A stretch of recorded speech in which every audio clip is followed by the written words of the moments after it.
Hi everyone, this is Chris Poole. Welcome to day 18 of the 77-day video challenge that I have accepted. Today is September 20th already. Holy cow, the month is almost done. Summer is almost officially over. It will be fall in a few short days. The leaves falling down, apples are on the trees. I can just see picking those caramel apples right off the tree. Yum. Can't wait. Hot apple cider with a cinnamon stick inside. My day today was very interesting. On Tuesdays and Thursdays, it is normally my day to sit at my cubicle all day long instead of our front resource room. Part of my time is spent on one training with job seekers. And then part of my time, normally on Thursdays, is presenting virtual workshops.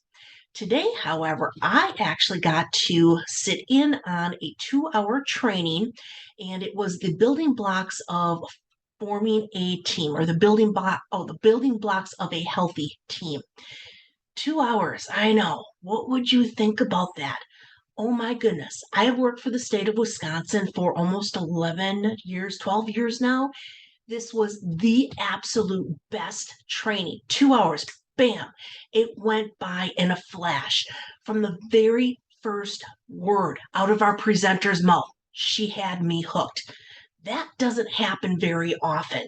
Even with other Toastmaster speakers, it can sometimes take a bit for me to continue to stay engaged with that speaker. Deanna did a wonderful job. She had us engaged. She asked us questions. She used a Jamboard. Anytime anyone would put a comment into the chat box, she would respond to it, call us out, ask for examples, share our stories. 2 hours went by in a flash, and I was not expecting that from a work training. Very happy with it. One of the things that came out near the end, there were a couple of questions on how you continue to build trust in a team. And there was discussion about icebreakers and team building activities. And quite a few people had commented that they don't always enjoy participating in those. My response was, you are not using the right activities, the right exercises. And then that led into a couple of ideas of things that people have used in the past. What type of questions? Maybe for an icebreaker example, they would give a question for someone to answer. Ding, ding, ding, table topics questions. When they're talking about the team building exercises, that was pretty much my job last year as immediate past district director. During our monthly deck meetings, I put together a team building activity. Of course, it had to be fun, it had to be engaging because that's who I am. If it's not fun, what is the point? I still love that quote by Ralph Smedley.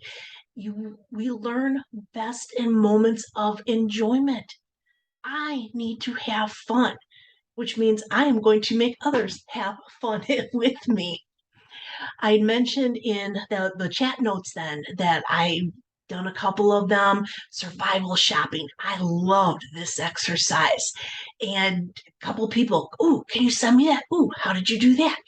I said that I would come home tonight, go through my list of different activities and exercises that I've used and created. I've done a lot of research, and by research, yeah, I went out onto the internet and adapted some different ideas to accommodate our deck team or my club meetings for exercises, the team building exercises. Put all that information together. Tomorrow, I will email it out to all the participants in our training session today. That was a good part. So I was doing work at home, of course, but then, here's a new one for Chris Poole here. I spent over 2 hours tonight updating and working on a presentation that I will be giving tomorrow night out at Penn let me get it right, Penn Harris Toastmasters out in Pennsylvania.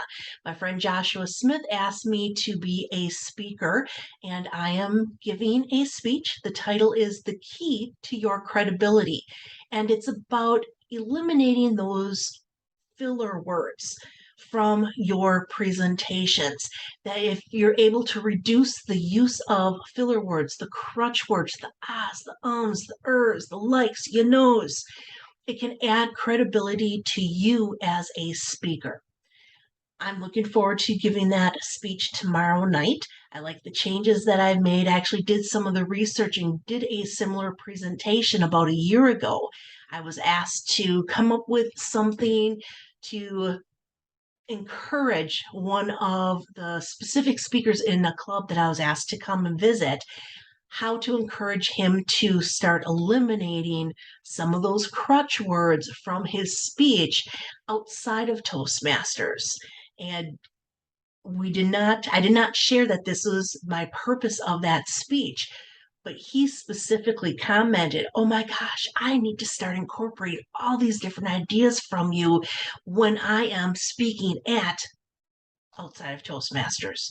So I had the proper effect, but I needed to change it up for tomorrow night's session, reorganize some of the information. I actually pulled out some of the content. I didn't think it was necessarily applicable for who my audience is going to be tomorrow. And I kept it in as a footnote at the end, but I'm not going to actually talk about it. I will probably give you an update on how that speech went tomorrow night.